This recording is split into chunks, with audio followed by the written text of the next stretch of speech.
Magandang araw! For today's video, nanguha nga kami ng dami. Kung sa iba, ang tawag dito ay bayuko. At nanguha nga din kami ng sintores, buko at suha. Kaya samahan nyo kami guys sa aming kaganapan ngayong araw. Hi guys, nagyayaan nga sila na manguha ng damel pero sa ibang lugar ang tawag dito ay bayuko. Pero dito sa probinsya namin tawag dito ay damel. Makikita nga ito guys sa mga liblib na lugar. Minsan nakatago sila sa ilalim ng dahon at sa mga bato, minsan sa mga puno. Kasama ko nga yung malaalding kong asawa. Hala! At si Tonet, Marvin at sina Tito at Tita. Actually guys, biglaan lang din yung lakad namin dito. Hinahanap nga nila guys yung bahay ng muong kasi meron silang nakita na nakagrupong muong at para masigaan yung bahay nila at baka kami pa yung maunahan nila, masakit pa naman mga gat iyon. Naglipat na nga lang kami ng ibang area, swertihan lang din kasi sa area na ito kami nga ay nakarami ng kuha. Pagkatapos naming manguha ng damel, kami nga ay nanguha ng sintores. Inaakyat nga namin si Tonet at si Tito para sila yung mamitas.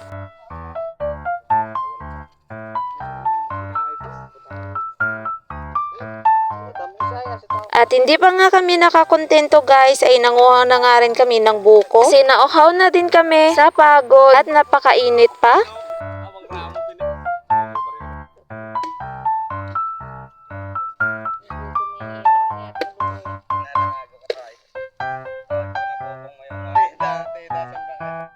Bago nga kami umuwi guys ay nanguha na nga din kami ng suha or tawag dito sa amin ay kabugaw.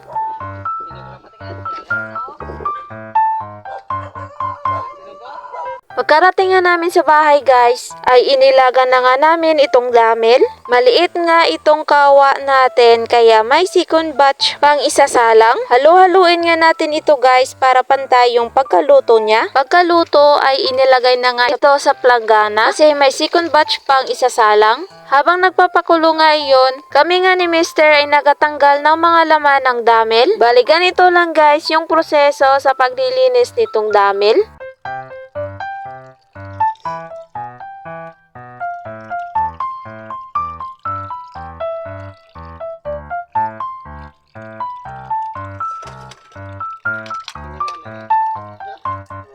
Pagkatapos, hugasan nga natin ito ng mabuti hanggang matanggal yung laway niya.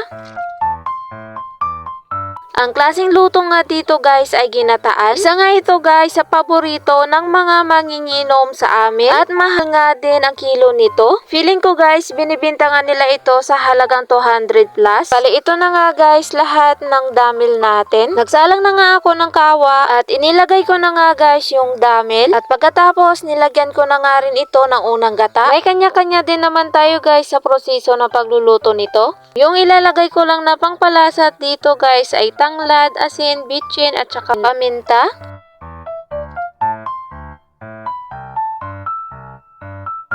Halu-haluin nga natin muna ito guys bago takpan. Bali ganito nga yung kinalabasan niya guys. Bali nilagyan ko nga yan ng sili para masarap. So hanggang dito na lang guys. Thank you for watching. Babush!